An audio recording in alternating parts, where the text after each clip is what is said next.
Welcome, welcome, everyone. As I said, I am so excited to welcome Anshar. We've had some exchanges between the two of us. What a phenomenal mind. Oh, it's just chef's You're too kiss. kind. Yeah, I love your ideas, love your expansiveness. It's a thing of beauty, so I can't wait to hear what you have to say today.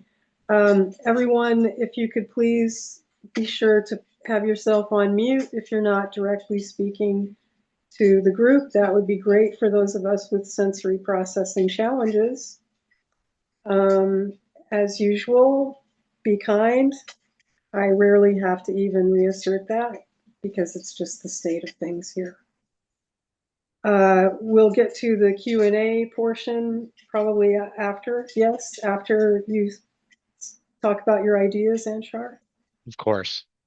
And then people at that point can either let me know in the chat that they want to ask something out loud, have comments out loud, I am or you. lexical first processing, so if anyone has questions, typing them out can actually be really great for the way that I think, but you'll get to learn more about that in a minute.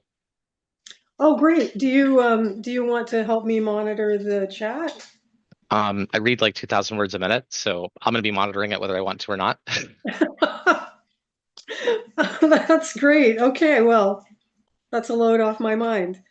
And if you must, during the Q&A, you can wave in the screen or um, the hand raising button.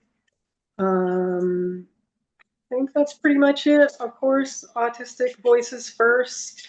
If you are not autistic or neuro expansive in some way, please leave the floor to those who are. Appreciate it. Glad you're here. Hope you can learn. And yeah, with that, I'll turn it over to Anshar. It's a great introduction. All right. Well, hello, everyone. Uh, my name is Anshar Seraphim. Um, my pronouns are they, them.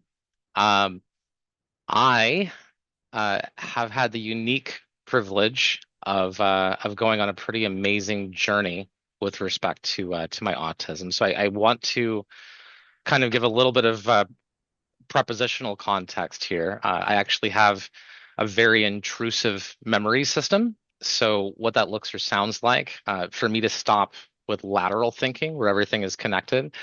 Sometimes I'll use like mentholated cough drops, but that doesn't translate very well with the clicking with my teeth and all of that. It doesn't last for very long. So I actually do smoke clove cigars, keeps my sense of smell and my sense of taste suppressed so that it kind of gives me a lot less intrusive memory and connection. It's better at least. So don't smoke, kids. But if you see me lighting a cigar, that's why. Is just trying to keep my point of attention, my executive control on what I'm doing. Um, I want to start before I get into anything to just take a moment to address an issue with autism being seen as a superpower. I'm going to be talking about a lot of different concepts today, cognitive savantism, different ways of thinking. And I feel like because I was 75% nonverbal at age 11, and I do know what that challenge is like, um, there are a lot of us that do not have the opportunity to be asked questions about our experience. There are people out there with, very high support needs. And I don't want anything that I talk about today to give credence to this idea, this reductive idea, that's something that can come with so many challenges is a superpower, and I want to state that up front. I will be providing links and resources along with the presentation. For those of you who do process text differently, I'm going to provide a PDF copy. That way, if I'm moving between slides too fast or there's any issues like that, it'll be nice and friendly. And then, of course, I'll open up for questions or anything else after the fact. Um, so to start, what I will do is I'm going to go ahead and share my screen.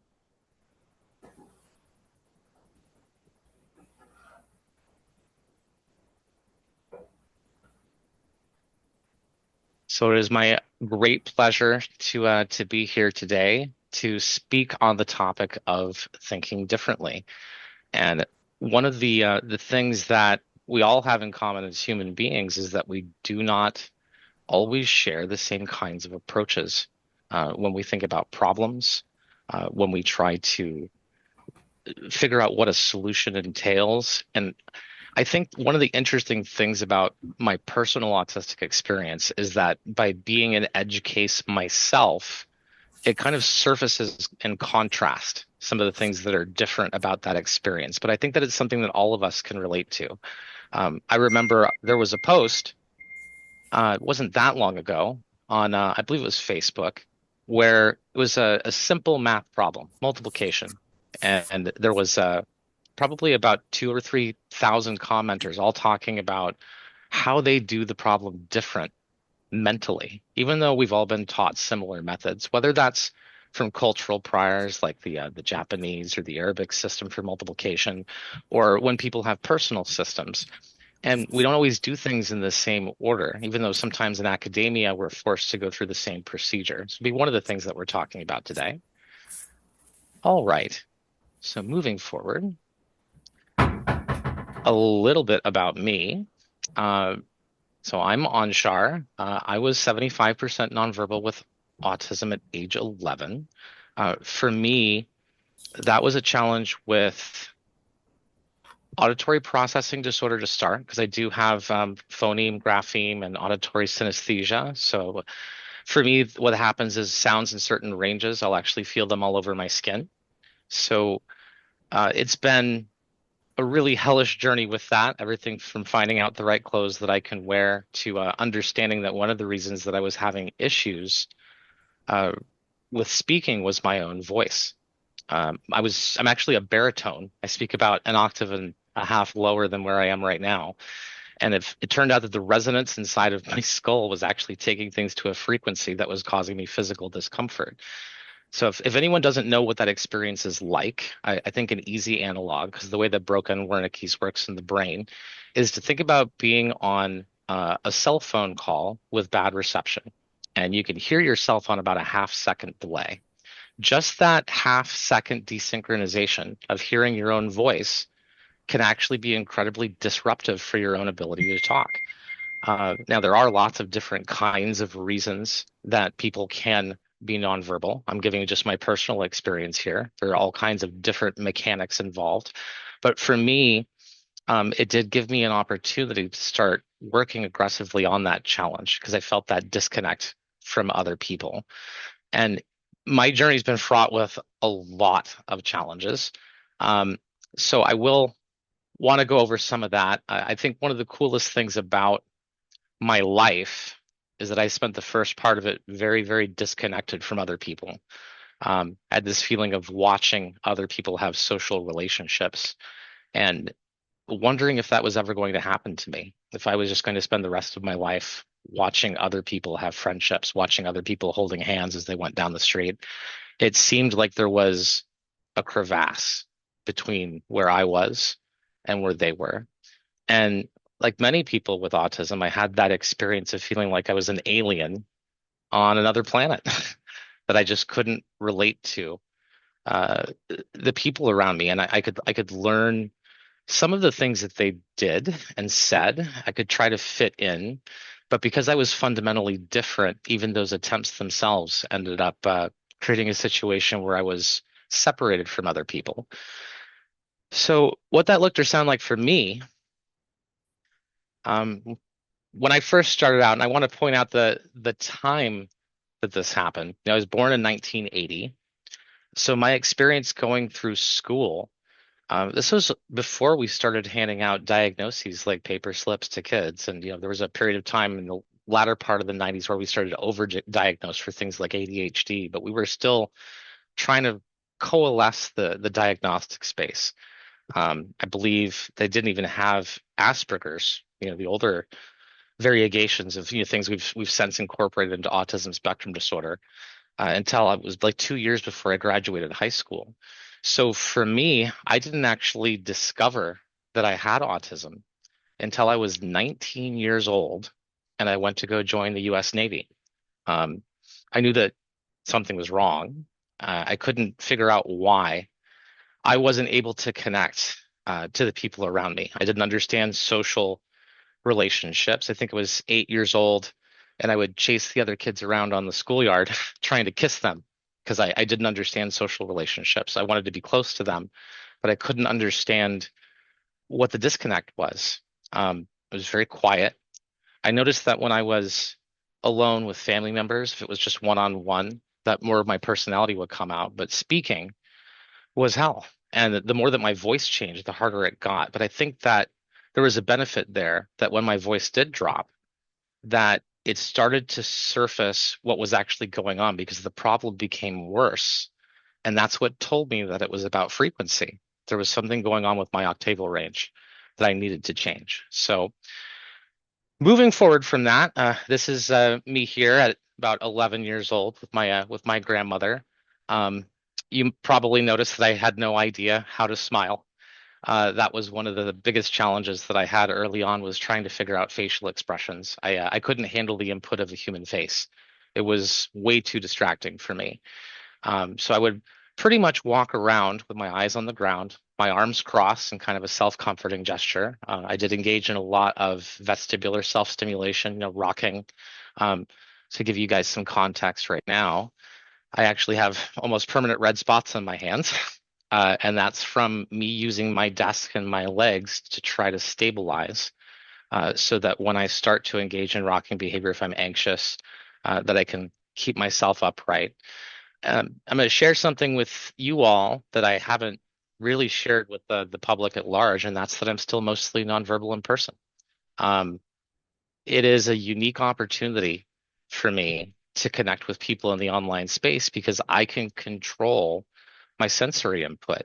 On platforms like Zoom, where background noise can be filtered, can limit speakers, where I have a volume button for the world. I still suffer challenges when I'm on a conference call, maybe where multiple people are talking at the same time. My brain doesn't have the ability to differentiate speakers. So when I try to do something like go to coffee or a breakfast with my friends, that's really hard for me because I have to wear two sets of ear protection to limit, um, how much I can see, and I have to worry about things like lights, temperature. All of my clothes are pretty much the same. It's all a bunch of stretch compression garments because it keeps me from feeling the noise on my skin. But the big disconnect for me always was being able to connect to others. And it really caused a lot of existential pain when I was younger. I was really, really depressed with being different, feeling fundamentally different. And kids are trying on various social roles, when they're growing up, and one of those is being a bully.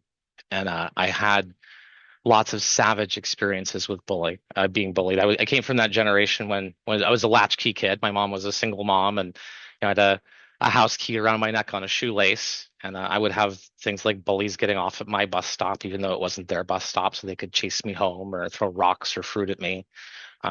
One time when I was in Texas, when I was about 7 or 8 years old, bully took a bike chain and chained me to the front yard of my mother's house, and she didn't come home until 9 p.m. that night. And by that point, I'd wet myself.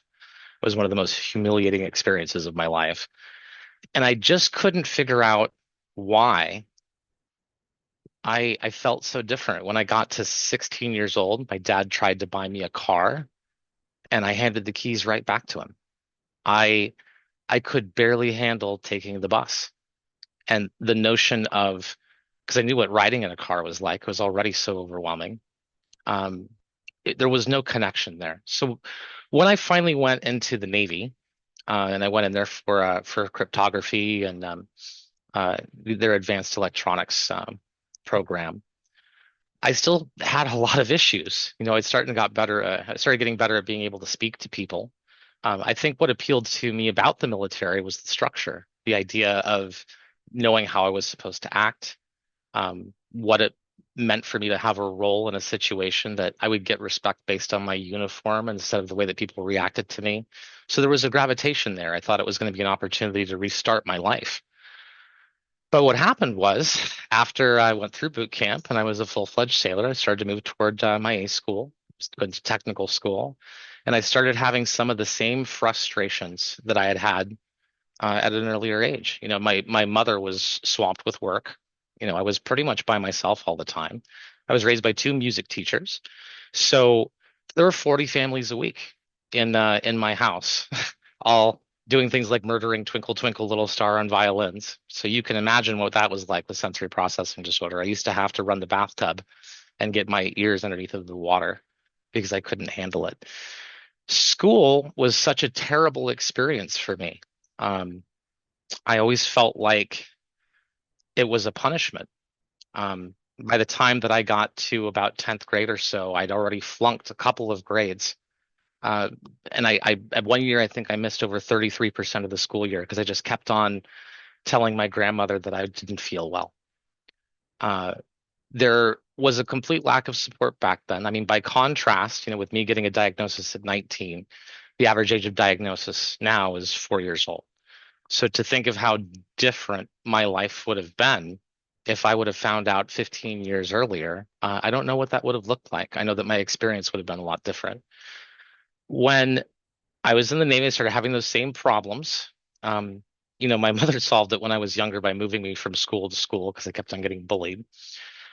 With them, I was like, well, I've got access to free healthcare. Maybe there's a pill I can take. Maybe there's someone I can talk to. So I started reaching out, talking to a counselor there. They ended up escalating me through the healthcare system and the military. And before I knew it, I had a panel of 6 or 7 doctors in front of me telling me that I had Asperger's at the time, or autism spectrum disorder, and I didn't even know what that meant. So obviously, like many people do when they get a new diagnosis, I spent some time processing that and started to realize that all of the challenges that I'd been feeling went along with the condition. And I think for many people, uh, getting a diagnosis can be validating. It can feel almost like a new identity. There's an opportunity, there's a name for it. But for me, it caused me to collapse um, because it felt like I had a bunch of people telling me that it was never going to get better, that I had a condition that I couldn't get rid of it. And all of a sudden, all of these things started to make sense going backward because I'd been born with a strabismus. There are lots of different conditions that can go along with ASD. One of my eyes was turned all the way in, and I had to have it surgically corrected. My teeth were set at a different angle. I had some facial asymmetry issues with my back. Um, I know that people who present as female with ASD can have all kinds of comorbid conditions too, connective tissue disorders, hypermobile Ehlers-Danlos, postural orthostatic tachycardia syndrome, gastroparesis, dysautonomia. So whether or not any of those ring true, there are so many things that go along with it. And I wasn't even barely able to process the fact that maybe this social pain that I was experiencing was never going to get better.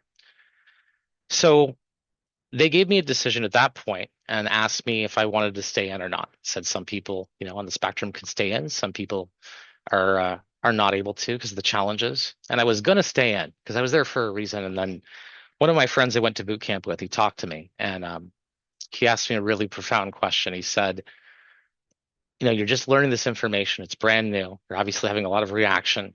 What if you're on a ship? What if you're on duty and you start getting dysregulated and you don't catch it in time and it causes you to do something wrong with your job and somebody dies?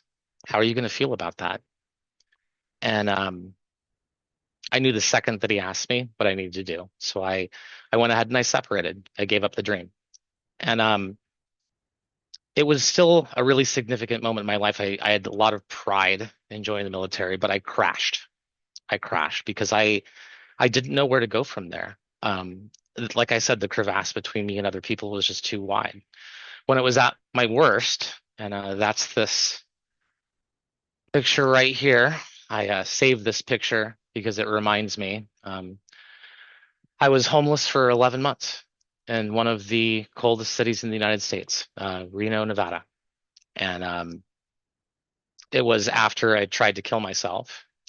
figured, I'd tried getting into a relationship for the first time, as many people did. I fell very hard for someone, and of course, without the ability to properly socially reciprocate or have good understanding, I that went awry pretty fast. And so I ended up getting involuntarily committed to Nevada mental health for self-harm. Took me about 90 days to get out. By the time that I did, I didn't have an apartment anymore. I had no way to contact my employer, so all of a sudden I had no job. And for 11 months in that cold, cold city, I had to pool together my resources with other people that were on the streets to make sure we wouldn't freeze at night when it dropped below freezing. Um, it was a really, really hard way to live, and I almost gave up. But I had some friends, and one night when things got really bad, um, I decided to reach out to one of them because I was about to have to go sleep on a bench somewhere in freezing weather. And every time that that happens, that you might not wake up. So it was really hard to ask for help. And I think it was hard because I didn't feel like I was worth the help. It was too much. I think that was the hardest part for me with having a disability was accepting that I was going to be a burden on people, whatever that looked like, whatever it was that they weren't going to be able to do in my company, whatever it was that they were going to have to come and meet me somewhere in the middle. It's one thing to recognize that symptoms aren't character traits. It's another, let's say you have ADHD, for your friend to accept that, you didn't remember their birthday. When a parent has an autistic child and there are frustrations and sensory difficulties and meltdowns, there is a valid emotional reaction that they can have. Just the right thing to do is not to point it at the child. So even if the people around me were kind, I felt like I would be a burden. There were going to be a bunch of things that I wasn't going to be able to do with them. Just like a person, maybe with mobility issues who had to be in maybe a wheelchair or something, knowing that their friends might not want to be able to go to the beach. They wouldn't be able to help a friend move. You know, there are accommodations that the people that care about you make for you, but it makes you feel like you have to take things up to a higher level for them. And it gave me a lot of not just a imposter syndrome, but this feeling of just not being enough. And so, like many people, I started to put my effort into masking, and because I wanted to connect to people, I wanted to see what I could do differently to connect to them. But because I had spent my whole life looking at the ground, um, I didn't know what a smile was supposed to look like, what it was supposed to sound when I was asking, if I was someone being sarcastic or asking a question. I took thousands of pictures of my face, trying to figure out how to smile and have it not be creepy. What do I do to change the inflection of my tone so that people know that I care? It wasn't about necessarily inventing a personality. It was about how do I convey my personality. But then it drifted into that space of wanting so badly to connect to other people that I started to pretend to be like them. And that can create a real problem. Um, there's an irony in learning to mask that when you put effort into it, when you do it right, let's say you're on a first date. And I know that only like 1.5 or 2.5% of people with Tourette's actually swear, but let's just say for the sake of argument, let's say you suppress that urge for 95% of the date and you get to the very end and then you accidentally drop an F bomb. You have set that person up to have the worst possible reaction to your symptom because you wanted to hide it. So until I got the wisdom to understand why masking was destructive, because one of the things I didn't think about was, well, if I pretend to be someone unlike myself to connect to people, will I feel like those connections are genuine if I actually get what I want? Will I feel lovable for who I am if I had to lie about myself to get there? So for 5 years, I put all of this effort into that, only to realize that the very thing that I was after, connecting to other people, that I was denying it to myself, and that I had spent way too much time apologizing for who I was, trying to erase myself so that I could interact with other people. And You would think that having a diagnostic label would help, but it doesn't actually. And that's one of the things I want to talk about is that if you share with a person that you have autism, they don't know how to place that. You're going to give them a word, and to them, that word is going to be based on their own exposure. Is it their cousin? Is it, maybe they watched Rain Man in the late 80s? Maybe, they have some TV character they know. Maybe getting a diagnostic label can feel self-validating, but sharing how things look or sound differently with you, that's something that you have to make space for. And I made this huge mistake where I would delay telling people who I really was. Sometimes 3 months, sometimes 6 months, however long I could hold it up until I felt more comfortable. But I started to realize that that was a lot more about me and a whole lot less about them. Because the time to tell people how you're different is at the beginning when energy is high, when they're learning how to file you as a person. And you have to have the courage to do that. And I made the same mistakes that almost everyone does. I started apologizing for myself. What I learned was is if you positively share what makes you different, if say, hey, I'm on the spectrum, I do a lot of lateral thinking. Sometimes things seem like they're connected. It can cause me to info dump. If that happens, just hold up a finger. Tell them how I think and behave differently so they don't take it personally right off of the bat before there's a problem. Don't ask people how they need to be apologized to when they already need an apology. Um, and make sure that the semantic weight is positive, because what happens is you actually create an opportunity for that person to tell you how they're different. And people delight in sharing that. And that was something that I was so scared of at the beginning. And now when I meet new people, I tell them right away. And the excitement that goes across their face that, oh, yeah, I'm really bad with metaphors. Or if you're going to tell me a story, tell me why it's significant first. Or my brain is just going in loops. Everyone has different ways that they think and feel, ways that they need to be treated. And I think that making space for those conversations, that was something that I wasn't doing out of fear. And it's something that I've learned with my life like this. So speaking about that, going forward as to what that looks or sounds like. Um, so I went through that process, and for me, eventually, because I've been working behind a desk for a very, very long period of time, um, with computers, information technology, because that felt natural. Uh, it was like 15, 16 years. And then I moved up to the Pacific Northwest, and I didn't realize that there were like 10 colleges up there and that the job market competition would be absolutely insane. So by that point in my life, I'd done two things. One, I'd stopped trying to mask. Two, and this is probably one of the most shameful things I've had to go through in my life, I had to learn to stop lying to people. I was about 26 years old, and it was just so much easier to just change the truth a little bit and make things easier on myself. And I learned how destructive that was. In the same way that masking does that, dishonesty does the same. It took me 7 months to stop lying. I didn't realize how deeply entrenched being dishonest about myself was until I had to fix it. But when I went up into the Pacific Northwest, I was hungry for challenge. Because by that point, I had read The Dragons of Eden by Carl Sagan. And it inspired me to ask myself a question, which was because I had like 50 autistic special interests up until that point. What would happen if I made the brain, uh, applied behavioral psychology, cognitive neuroscience, uh, the cultural dynamics, the psychosocial dynamics of people, if I made that into an autistic special interest, what would change?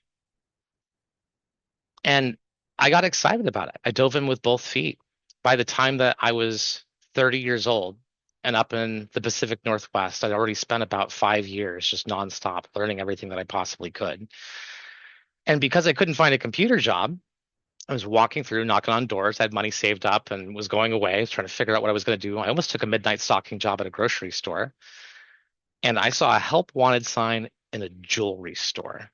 And I thought to myself, here is an industry where everything is about personal narrative. Everything is about building relationships, understanding another person's romantic journey with their partner and the significance of gifts. I was terrified of the opposite sex by that point in my life. Anyone who presented as female, I just wanted to run away from. So here's an industry 95% dominated by women and literally selling things that only have cultural and emotional value. Because without that, they're just shiny rocks we found. And I thought to myself, that sounds impossible. Let's do it. So I had to talk them into it, right? I went and did that job interview. I'm sure all of you know the pain of being neurodivergent in a job interview. And I had to justify and explain to them with all of the work that I'd already done on myself to give me a chance as a part-timer. And I stayed in that industry for 7 years. And by the end of my journey there, not only had I managed my own $2.5 million store, but I was also responsible for all of the psychosocial dynamics and psychological training and sales training for the entire Pacific Northwest, like 15 stores. Um, and I got to be special ambassador to St. Jude by raising money.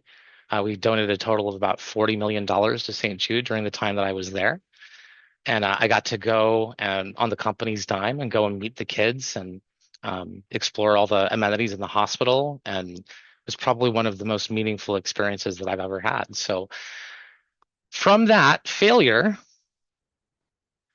and learning all of those hard lessons, I learned about imposter syndrome. And I'm going to just touch on this for a moment before I move into the last part here. And it's super important because I don't think a lot of people realize two basic truths when you study the brain, when you study psychology. One is that there is something called anendophasia. Has anyone ever heard of that before? Anendophasia? Anendophasia is the lack of an internal voice in your head. Just like I have total aphantasia and I have no mental blackboard, there are some people who do not have an internal narrative. So if, somewhere between 2 and 10% of people have no internal narrative, does the story that you tell yourself, the things that you loop on, the things that you ruminate on, do those things have to exist for you to be a person? And it turns out the answer is no. That being anxious and talking to yourself about things, the way that we internally process, it's not a required part of being a human being, even though for those of us who do it, we believe it's very necessary. And it can create some dissonance because if you think about it, you could spend every single day of your life thinking and believing that you love someone. But what happens if it doesn't translate to actual behavior? Is that just a story you've told yourself about how you feel? Or has it translated into action? And so what I've learned is that the two most important things about identity are the story that you choose to tell yourself and how it affects your decisions, how it actually manifests in your behavior. Because the truth is, you could have two people have the same alcoholic, abusive father growing up, and one of them could go forward, perpetuate that cycle. The other one could use it as an example for who they don't want to be. So you are not what happens to you. You are the person that you decide to be, the behaviors that you choose to enact from that. And that was a huge lesson for me. Because I thought that because of what had happened to me, that dictated my value. And it was quite the opposite. And that was something I didn't learn until much later in life. And then here's the second part. The second thing is that your brain, assuming you buy into the evolutionary system, so bear with me, um, it is predicated on an animal system that places a lot of primacy on negative experiences. Have you ever wondered why a car crash or another traumatic event can happen in slow motion? And there's a lot of really great research that's been done on this. This is all solid neuroscience, psychology, peer reviewed. And the truth of it is that, and it depends on what you're measuring, whether or not trauma is involved, but negative experiences have between 5 and 50 times as much primacy in the brain with your memory. So think about what that means. It means that when you reflect on your life, let's say you're dialed up to 50 for the sake of argument. you would have to have 50 positive experiences to have the weight equal to one negative experience. If you wonder why your brain keeps you awake at 2:30 in the morning thinking about a job interview that didn't go well 15 years ago, when that doesn't even matter now, it's because your brain, to protect you, holds on to the details of negative experience. When your cortisol goes up, when your norepinephrine goes up, when those that system kicks in and you're in fight or flight, if a lion chases you up a tree, the brain wants to remember it because it doesn't want it to happen to you again. And that means that unless you intentionally balance your view of yourself, negativity will always take primacy in your identity, because when you walk through the hall of mirrors that is your own memory, you will see way more reflections of negativity than you will positive events. And that means that, in my opinion, imposter syndrome is the misalignment between what we can believe about ourselves based on what our memory tells us about our own experience. And that's why so many people experience it. If you remember all of your failures with extreme clarity and your positive memories slip away, your successes slip away, what are you going to think about yourself? And that's why authenticity with other people is strong. Because if you're worried about whether or not you have a skill, if you teach that skill to someone else and then they can do it, okay, well, your brain might tell you that first time, oh, this person already had great skills or whatever. I just pushed them along. But after you do it 5 times, 10 times, investing in other people and watching them succeed is proof that you know what you're talking about. And it's a simple proof that all of us can use and escape that feeling of imposter syndrome because we can see our value reflected in the people around us. So let's talk about thinking differently. Um, One of the things that's interesting with me is I do have number form synesthesia. So when I see numbers involuntarily, even though I have total aphantasia, I actually see shapes and colors in my head. When I see a problem like 23 times 11, now I'm putting the text on there so you can see it, but for me, I just see two triangles overlapping because it's a number times 11. So that means that there's an overlap of value. If I see those two triangles that mean 2 and 3, where they overlap as 5, well, that means the answer is 253. I don't even have to do any steps. It's the same thing if I look at a larger number. It's the same thing for me when I'm doing ascending squares. I don't have to think about it. I just think about the shapes. 12 squared, 144, 13 squared, 169. It's the same idea. It goes up. 15 squared, 225, 16 squared, 256, 17 squared, 289, 18 squared, 324, 19 squared, 361. That's natural to my brain. So let's say you were able to square numbers easily. What if you wanted to find a square root? And this is where thinking differently is interesting, right? If we are able to know what perfect squares look like really easily, or even if we memorize them or have them on a table, did you know that you can use a method? I have it right there that lets you be able to do the square root of a number, which a lot of people don't know where to start, just by using the closest perfect square that you know and then making a fraction out of it. There are so many cool things about thinking differently. And this is just to get your brain going on what it's like to live in your own head versus someone else's. So to this point, I'm going to show you something here. This is really short. If some of you are curious how I kind of just overcame some of these problems, now mind you, this just works for the way that my brain works, but that way you have your own kind of sense of it. One of the things that you should know about me is that when I talk, I actually generate text in the place that I'm looking in order to do it. So the reason I have all these fully formed ideas, I'm literally reading off of the wall right now. My brain generates subtitles in real time, and I annotate the gesticulations, the facial expressions.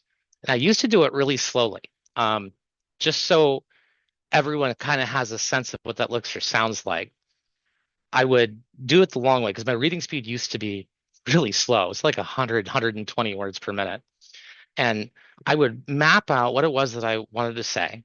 And then, okay, what am I going to do with my body? What am I going to do with my hands? Right? Because now I've figured out how to do these facial expressions, but how do I How do I encode them?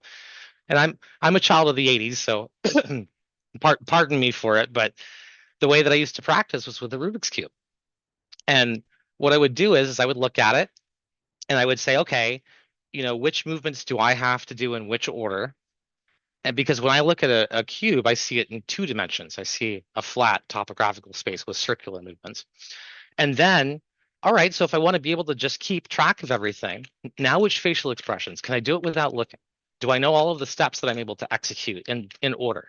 And if I do that, am I able to keep the intonation? Am I able to keep the gesticulation?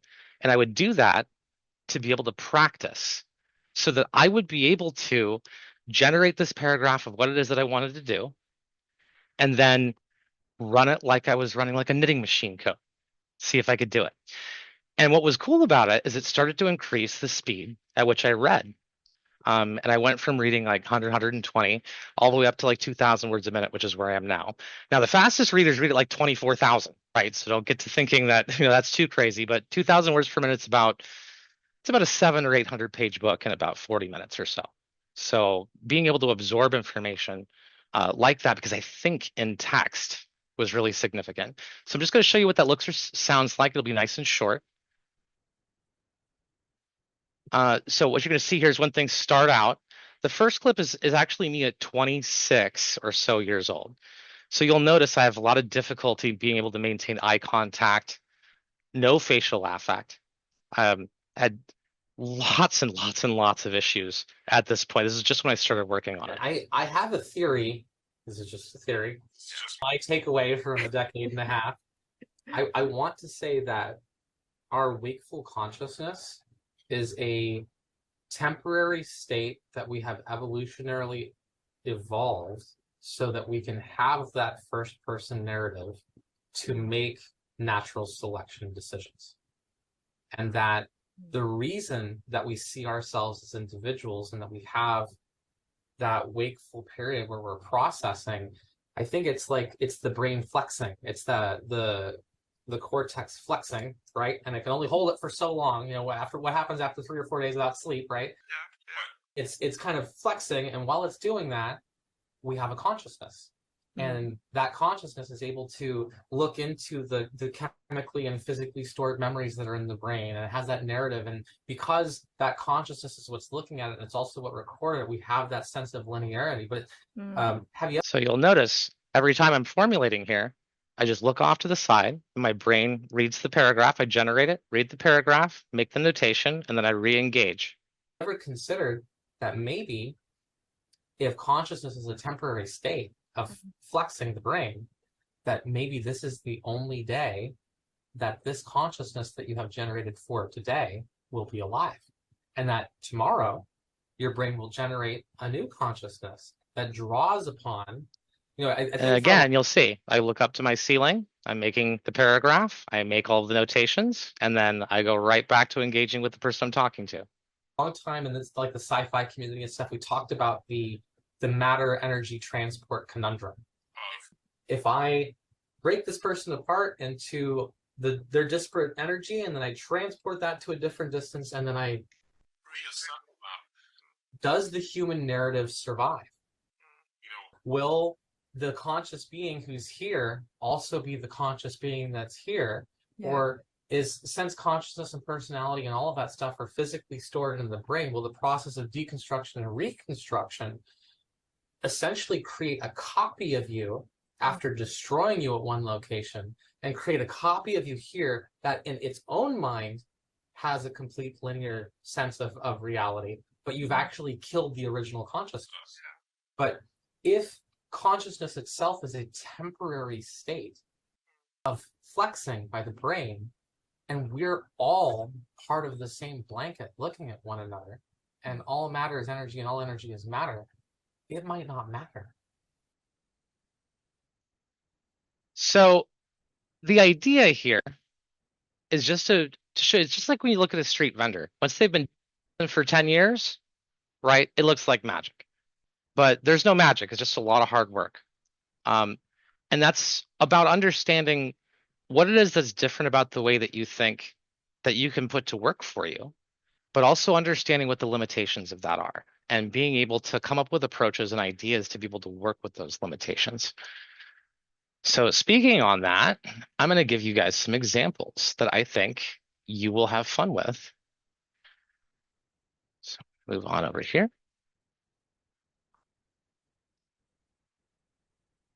So let's say you're like me. Let's say you think in text and you want to leverage that. You have the ability to generate text in real time at high speed. Now, I don't know if anyone here, other than myself, had a special interest in long words or complex words when they were young, but I did. And my problem was that while I learned to read at 2 years old, and I didn't really learn to engage with people until I was 11 or 12. And you learn something naturally when you engage with people, and that's which words people generally know and which words that people don't. So one of my challenges was that I would go into this, lexiphanic, sesquipedalian, pleonastic craziness, and then people would have no idea what I was talking about, or worse, they would think I was being condescending because I was using big words or neologisms or so I had to first reduce the semantic space. I had to learn how to reduce complexity, take whatever was in my head, abbreviations, special terms, and be able to translate it to an audience. One of the reasons I teach communication now. But the other part of it was that even small words, you don't necessarily know which words people know or don't. Like a word like adust, that's just 2 syllables, 5 letters. Most people aren't going to know that that means that something's on fire, that it's inflamed. If you have too many of those in a sentence, when someone really cares about listening to you, you end up othering them. So that was a really hard struggle for me, and honestly, it still is. But if you did think in text, if you were able to just generate paragraphs of text on demand, like having Chat GPT on your wall, but from your own head, how would you think? If you can't visualize an apple in your head, how would you think? And what I found once I started to get excited about learning more about the way that I could think was that there was a whole bunch of different kinds of reasoning that we can use that are text based. So when I go to my fridge and I open it up and I see all of the ingredients that I have, my brain can make a metagraph and I can figure out a list of all the meals that I can cook. And I learned how to do that by leveraging the way that I think. And every single person has a way that they think best. And that means you can leverage that strength and you can even develop techniques to be able to overcome it. Now, these I've actually put into a pipeline. So like for topological unification, I mean, I'm going to make everyone's eyes glaze over here, but if you've done like Harvard Math 55, um, you can take two different topological systems and find a point of dimensional unification with things like Seifert, Van Kampen, Meyer-Pitoris. If you're using Bayesian reasoning, it's all about assembling quality priors. If you're looking for causal discovery, it's which of these things can originate from the same mechanisms and which of them can't. If we're doing ILP, it's which rules of this system are actually unilateral across all of these different priors and which of them can be pruned off. But what I found is that because I think the way that I do, I was able to coordinate this into a pipeline that I can customize whatever it is that I want to think about.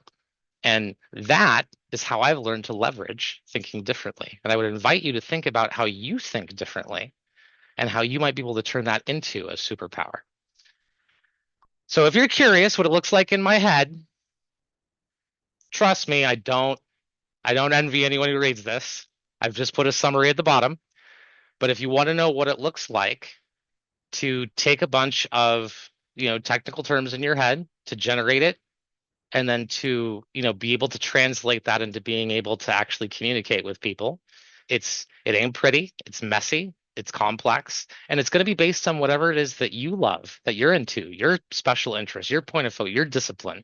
If you're a coder, it might be about which pre-commit hooks and what your testing suite looks like, and which mechanisms of your Pythonic or your Ruby code, or what's going on with your GitHub repository, or what's your agentic constitution. If you're a if you're a biologist or a geneticist, it might be about your priors or dominant recessive alleles. Or if you're in astrophysics, it might be orbital mechanics, or you know uh, stellar spectroscopy, absorption band, fusion equations. But the idea is that whatever it is that your brain does,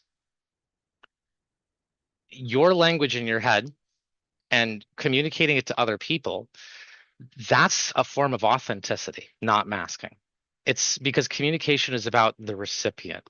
It's about relating ideas. It's about communicating what's important to you, what you're trying to convey, and why it matters to them.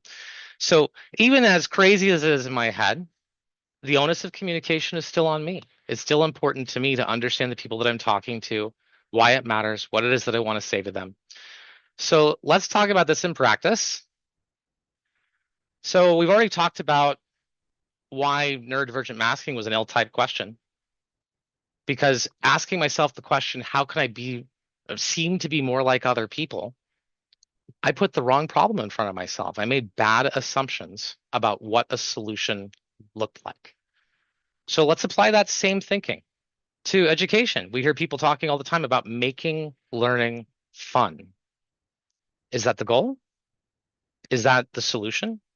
Have we spent enough time examining the problem?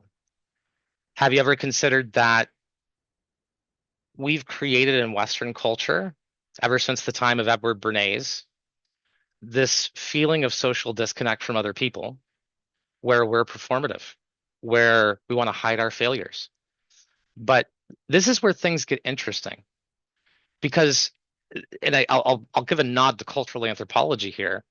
When you're watching a child stumble, learning to walk, you smile to yourself because that's the process of failure that they have to go through to achieve that goal.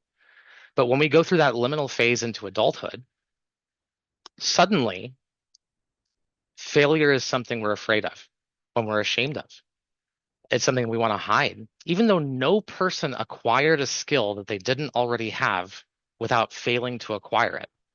We hide it. Why? Because we're in a world that sells us products. Buy the cream, buy the car.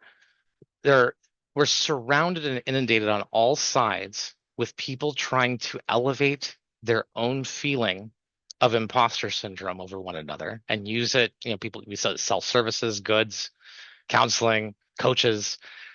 So if you're in a society that constantly does that, that's been telling you since you've been 8 years old that you don't want to be a failure, what happens when you go to school? What happens when you go to school and a bunch of people think differently than you do and you feel ashamed? What happens when you don't see failure as a positive thing and you see there's something to be avoided, hidden? We've taken the performative nature of the job interview and literally turns it into a social media platform on LinkedIn where everyone pretends to be their best selves, all of their successes, none of their failures. Wouldn't it be higher signal to learn what someone's greatest failure was and how they turned it into an achievement? And yet no one does it because we share this cultural cognitive dissonance. And when it goes to education, and this is, I think, one of the things that we have to address as educators in academia in general, and almost any educator can tell you, multiple choice questions, they're not a great way to evaluate what someone knows. When they give that to you, what they're really doing, and most neurodivergent people know this, is they're asking, do you know what I'm thinking? Can you think like me? But when I see a question like this, what does my autistic brain do? The sun's energy is produced by what type of reaction? I got 4 options. Oh, interesting. Sun is lowercase. It's not proper case. So that's all stars, right? It's not just our G-class star. Well, the reaction, right, is literally the collision of high energy particles overcoming coulombic repulsion through quantum tunneling. It's literally kinetic interaction at a femtometer scale. The entire proton-proton chain, in fact, depends on relative kinetic energy converting to binding energy and radiation mediated by the weak force. So since we're also doing inclusive of the lowercase s, that's all stars, that includes protostars, which are pre-fusion, and all the emitted energy is purely kinetic from gravitational collapse. So doesn't that mean that the correct answer is C? But you can see whether or not I'm going to get that question right when I answer it. Have you evaluated what I actually know? Or have you just put a big F on my forehead? There is a disconnect, not just with whether or not we're being forced to think the same, whether or not we're, yeah, it's exactly judging a fish by its ability to climb a tree. So we have to ask ourselves, what does it really look like to learn about how much someone knows? And we know this in higher levels of academia. We do peer edit, peer audit. We expose our ideas to people that we respect, who check our work, examine our ideas, and to try to reduce that process to a scantron in order to industrialize education is destructive. But it also punishes diversity of cognitive approach.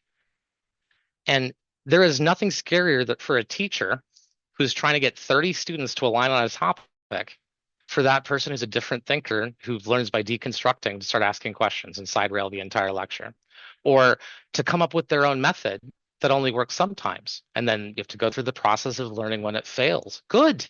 Learn about when it fails. You'll learn more about the mechanisms as to when it does work and why. But we cannot take the time to learn when we have created this process. And it has gotten to the point now, and I don't know if you guys know about this because I wrote about this on my LinkedIn, but there are literally states in the United States right now where if you do no work, if you haven't turned in a project, you haven't turned in a homework assignment, they will give you 50 out of 100 points instead of marking you for 0, because we're so afraid of failing now. We are so crazy about making everyone feel like they're enough. But the reason we need to make them feel like they're enough is because we're putting them into a culture where they're constantly made to feel like they're not enough. So of course, we're going to be reductive and think about trying to make learning fun. What we're really trying to do is reduce the feeling of friction that we're creating by using the wrong approach. So it's an ill-typed question. Because if every single teacher you had spent time telling you about their biggest failure and why it helped develop them into an educator, you would have a different attitude about failure. If the adults in your life weren't so busy trying to hide what was wrong with them, people would be having more difficult conversations. This is a cultural thing. And because of that ill-typed question, it makes us believe the solution is making learning fun. You see the problem? It's that we're not asking a high enough question.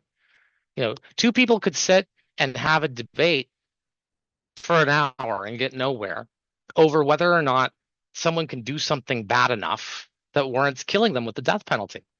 Whether or not you believe in justice or punishment or rehabilitation, moral views, but it's an ill-typed question. Why? Because you guys could be having a conversation up here. Hey, we've got people surfacing in journalistic media about forensic scientists falsifying hundreds of things that are being used for criminal trial. We have stories of corruption in law enforcement. We're literally using an adversarial system that can throw out evidence that could exonerate you. We have advocacy groups getting people out of jail with new evidence that have been wrongfully imprisoned for 20, 30 years of their lives.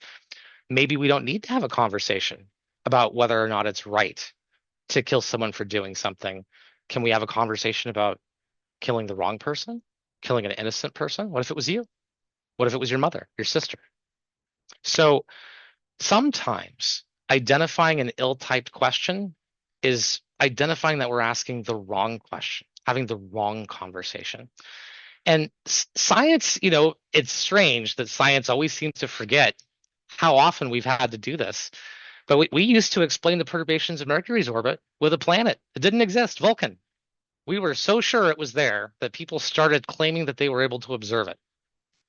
But all it really did is make it so that when someone came forward, Einstein with general relativity, that person was laughed at when they first started trying to present their ideas.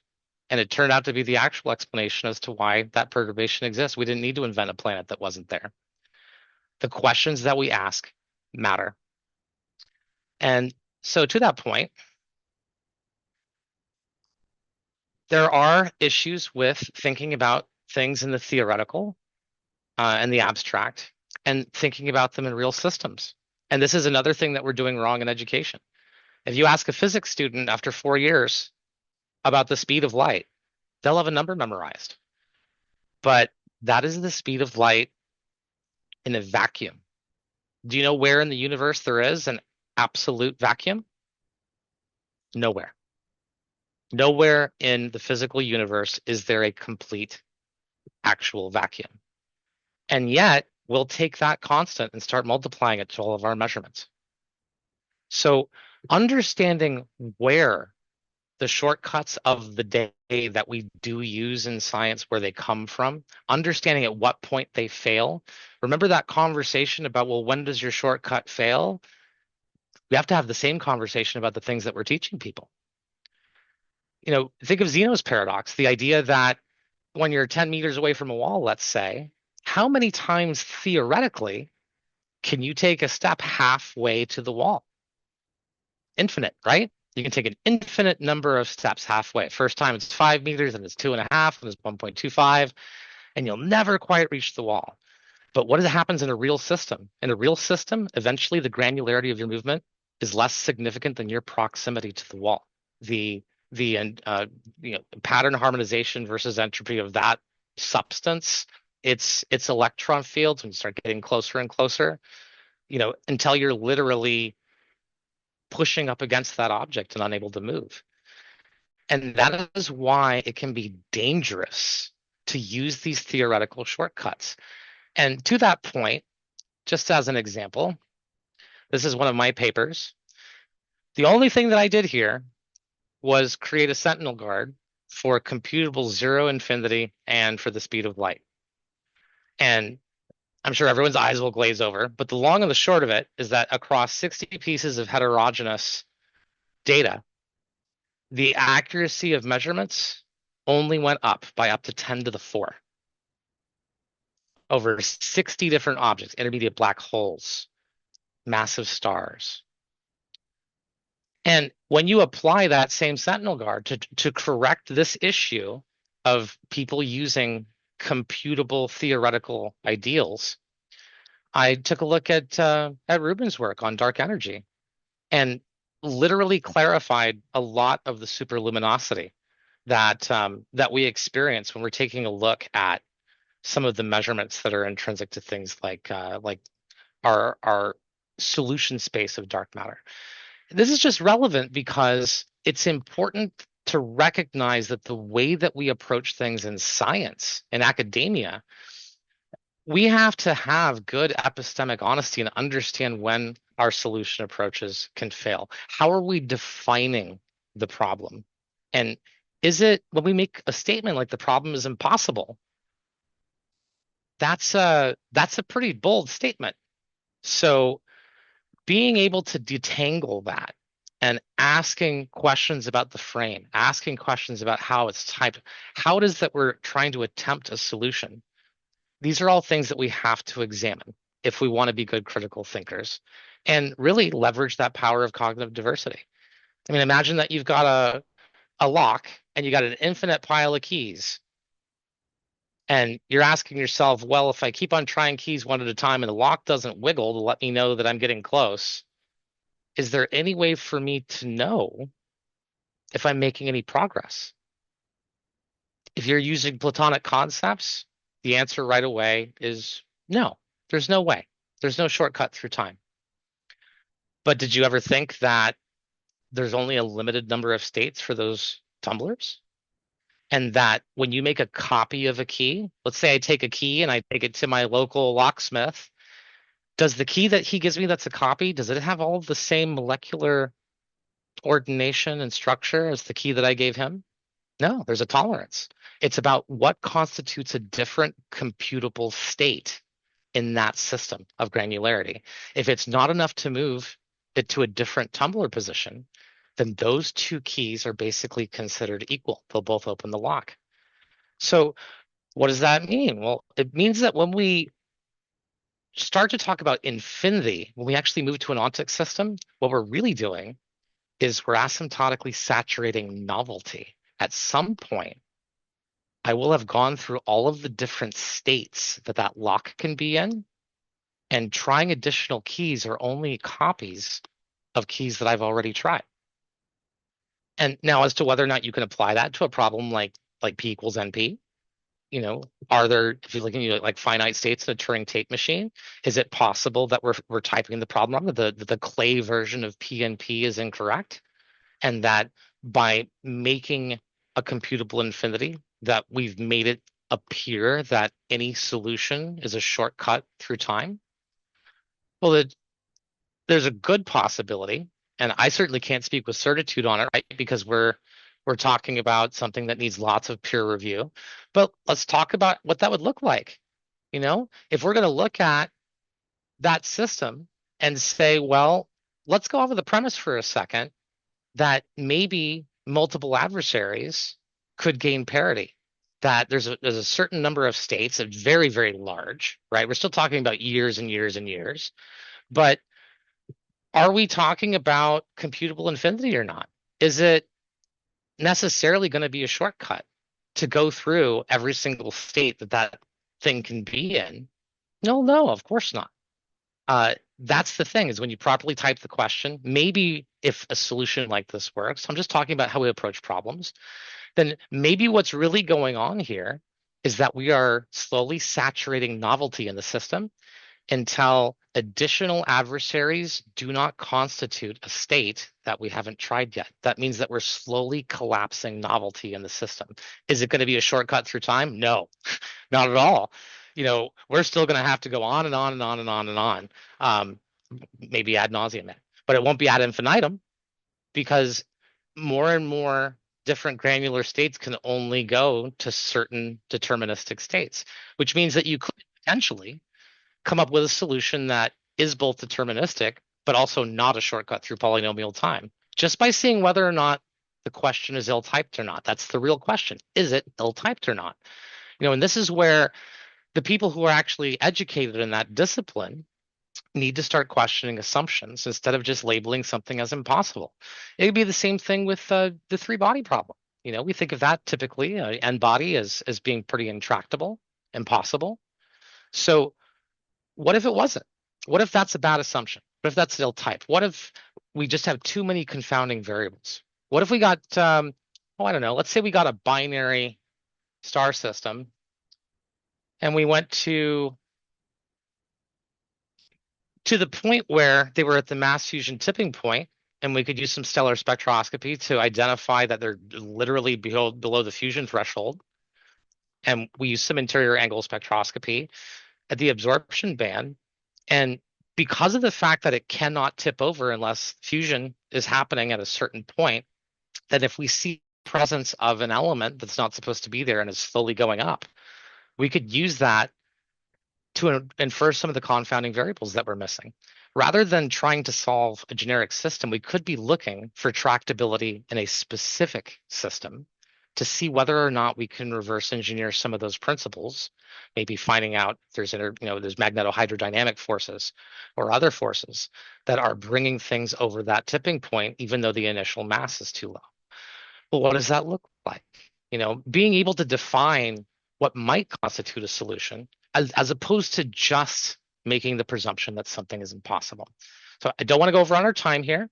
So what I'm going to do here is just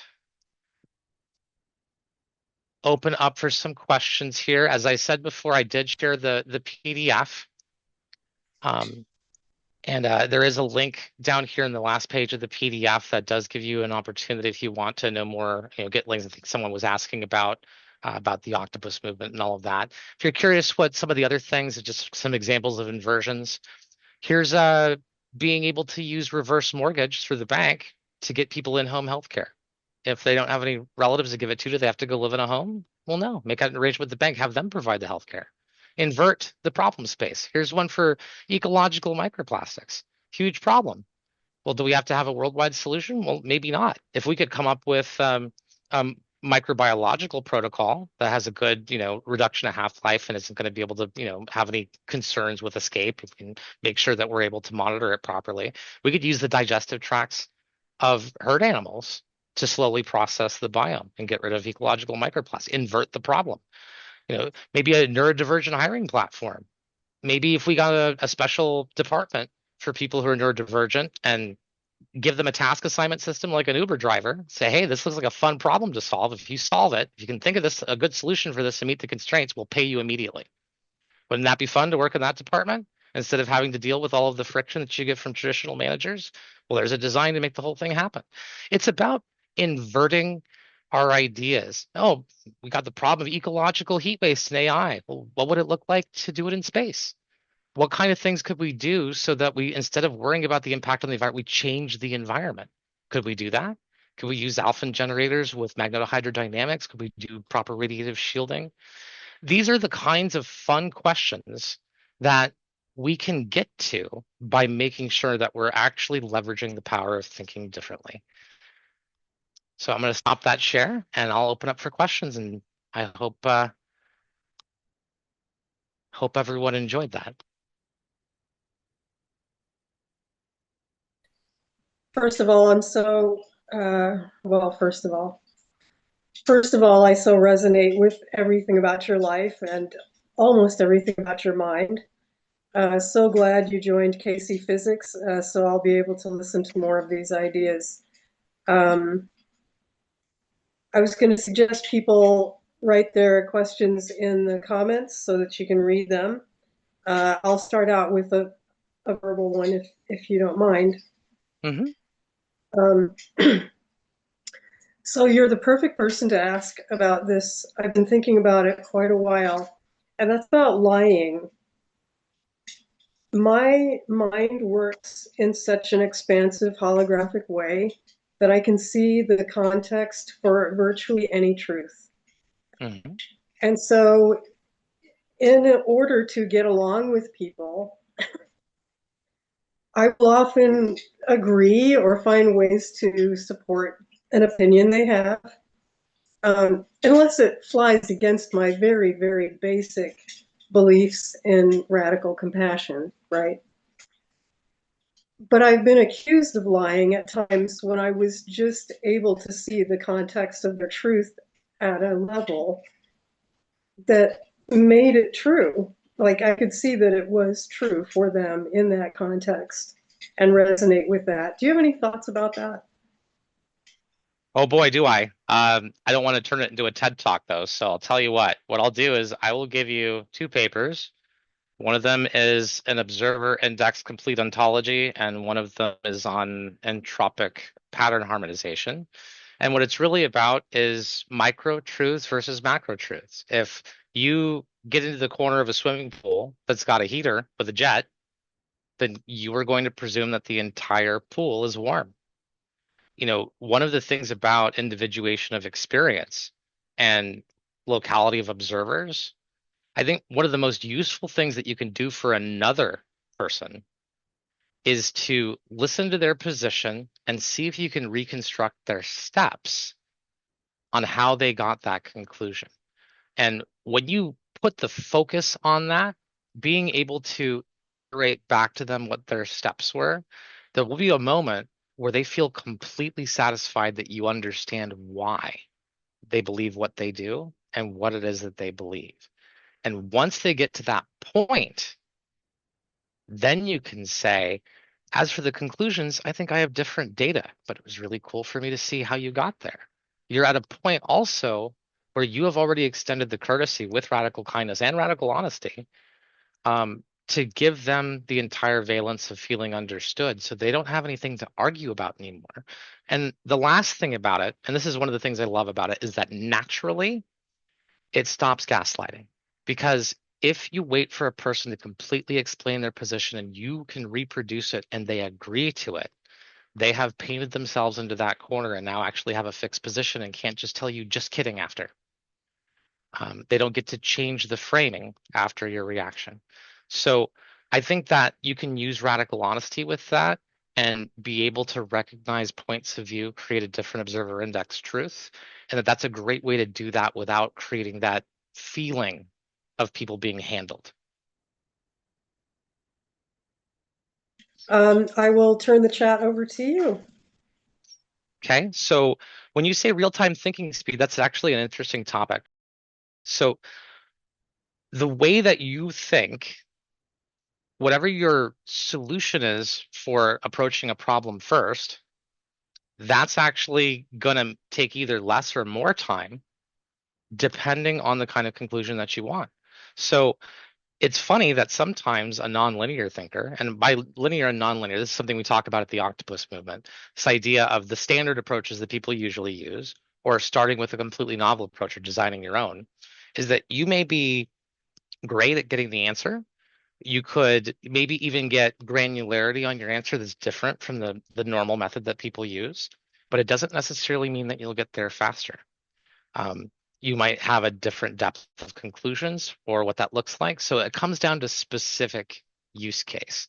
For me, I've systematized a lot of the way that I think. So there are a lot of things that I've made more efficient, but those are the same thing that all people can do, leveraging their own processing speed. So let me open that up to since his hand up, and I'll go back to the text chat. Hey, if it's too noisy, just mute me. But great job as always, Anshar. So always great to see you. Oh, I just about said, dude. Oh, I did say it. But, hey, we're cool. Always love talking to you. But it's interesting. Just been at the UN, and they're talking about one session was talking about how do we work toward world peace, and everybody wants to say it's the governments, the governments, the governments. That's government is the only solution. And I just bring up the point. Well, why don't we just sit down in our local communities, get people of different minds together, and see everybody's human for a couple of hours, and maybe that's a start. Yeah, 100%. Dunbar number really matters there. There is really an evolutionary prior there, which is just that if you got two groups and they split up, this group has to care more about its own survival than it does this group. If you were processing all of the human suffering, human condition of every person on this planet, and you woke up in the morning, you would cry into your breakfast cereal. You would get nothing done. So the brain self-protects by giving you a certain amount of social valence to assign humanity to the people around you. And you'll see this manifested when you get like celebrities and stuff, they'll travel to a different country and suddenly they're in Darfur or they're in Somalia. And all of a sudden, those are real people. They're not just abstractions anymore.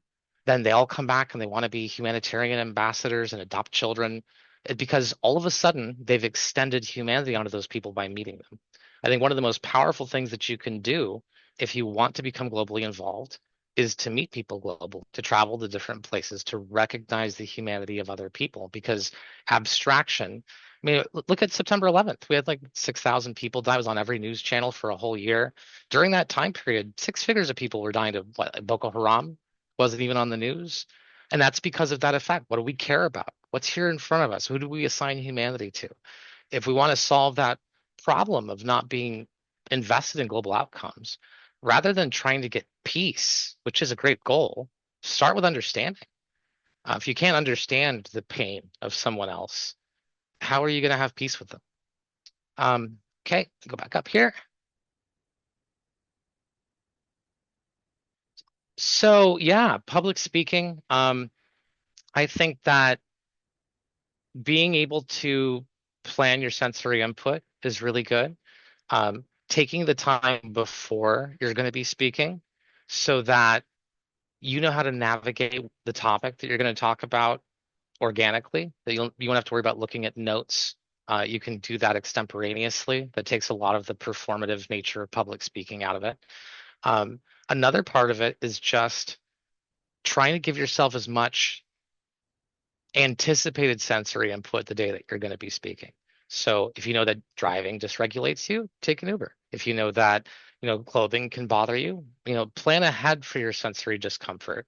And that way you'll have some more spoons to be able to throw at the venture of public speaking. And then the last is thinking about who your audience is. What's going to emotionally impact them? What kind of language are they going to need to hear? Sometimes the people who need what you do or need what you have to say the most are the people who are least like you. And that means that you have to translate the things that convince you into the things that convince them. If I'm a data scientist, I might be convinced by facts, figures, and numbers, but maybe the person who needs that the most needs the social relationships, the people, the outcomes. Understanding that people live in a different locality of experience than you helps you reach their micro state from your micro state. Going on.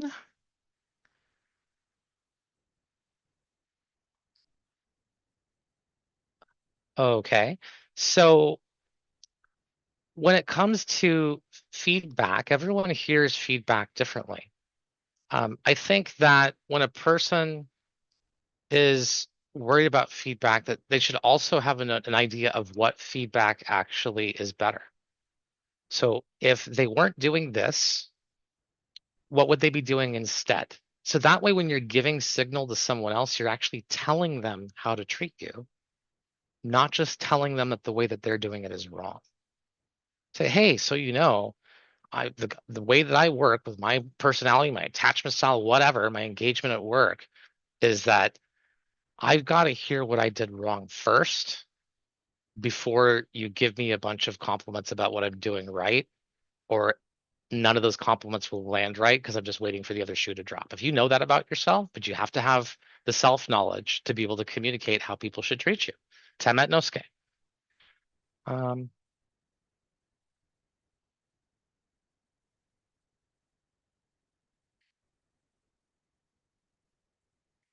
yeah, resonant frequencies is also about finding flow states with other people too. Well, yeah, compartmentalization is important just because everything that you think about is a different version of you. If you think about it like, and I think again, autism services contrast. If you ask a kid about their special interest versus, a school problem, you're going to see a completely different personality come out of that person. And we develop those mental modalities neuroplastically over time. We basically construct a form of our own cognition or psychosocial interaction based on what it is that we're doing on our behavior. So you can build those systems by intention, or you can let all of the things around you that influence you build it for you. And that's about self-engineering.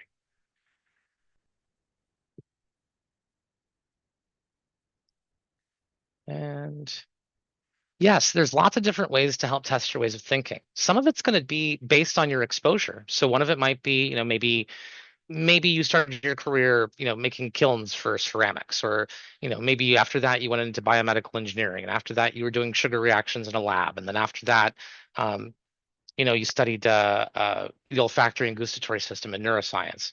If at that point in your life you decided to become a chef, you might be able to make the best cake that anyone's ever seen, because you're taking that polymath approach and incorporating it into what you do. How am I going to do this differently based on what is strong for me?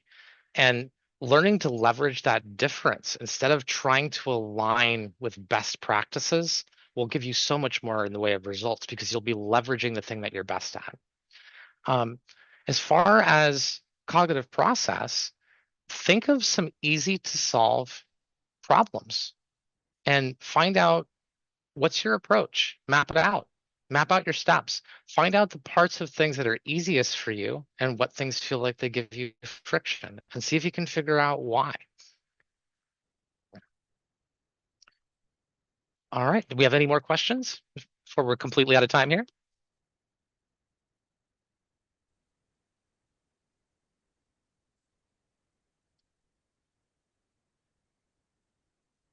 Well, this was just fantastic, Anshar.